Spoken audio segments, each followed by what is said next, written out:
अति निकटरे पालित हो जाइछि पूर्वतन प्रधानमंत्री अटल बिहारी वाजपेयी पुण्यतिथि। तांको अभूला स्मृति को आज मने पकाउछि सारा देश।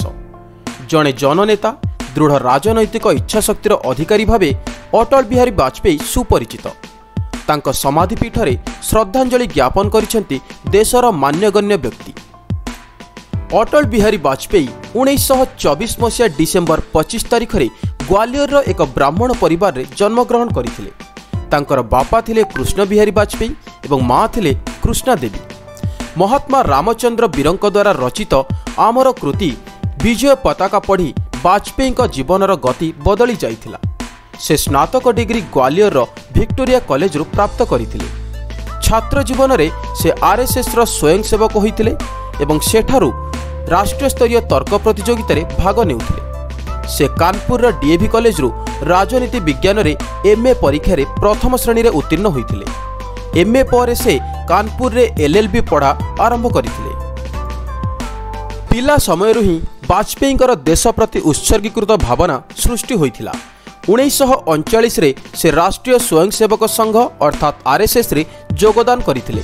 बाबा साहेब आप्तेଙ୍କ द्वारा प्रभावित होई 1947 रे आरएसएस रो प्रचारक भावे वाजपेयी दायित्व नैथिले।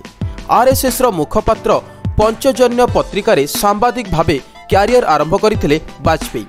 पर पूर्वतन केंद्रमंत्री तथा जनसंघ नेता श्याम प्रसाद मुखर्जी सचिव भावे राजनैतिक जीवन आरंभ करथिले वाजपेयी। 1999 मसीहा अक्टोबर 13 तारिख दिन जातीय गणतांत्रिक सामुख्य नामक एक नूतन मिलित सरकार मुख्य भावे से क्रमागत भावे द्वितीय थर पर प्रधानमंत्री दायित्व ग्रहण करथिले। एहा पूर्वरु 1996 मसीहा से अल्प दिन पर प्रधानमंत्री पद मंडन करथिले। पंडित जवाहरलाल नेहरू पर श्री वाजपेयी क्रमागत भावे दुई थर जनसमर्थन पाई प्रधानमंत्री दायित्व ग्रहण करिबारे से हेउछंती प्रथम प्रधानमंत्री। जड़े धुरीण सांसद भावे श्री वाजपेयी राजनैतिक जीवन 4 दशंधि अधिक काल व्याप्त। से लोकसभा को 9 थर निर्वाचित होइथिबा बेले राज्यसभा को 2 थर निर्वाचित होइथिले, जहाकी एक रेकर्ड। 2018 मसीहा अगस्त 16 तारिख में निरबी जाइथिले वाजपेयी। 93 वर्ष बयस रे से महान पुरुषंकर देहांत होइथिला। मात्र जड़े महान वक्ता, जड़े अजात शत्रु, लोकतांत्रिक मूल्यर बाहक, राष्ट्रवादी कवि, कुशल प्रशासक और पूर्वतन प्रधानमंत्री अटल बिहारी वाजपेयी को ए देश चिरदिन मने रखिबो।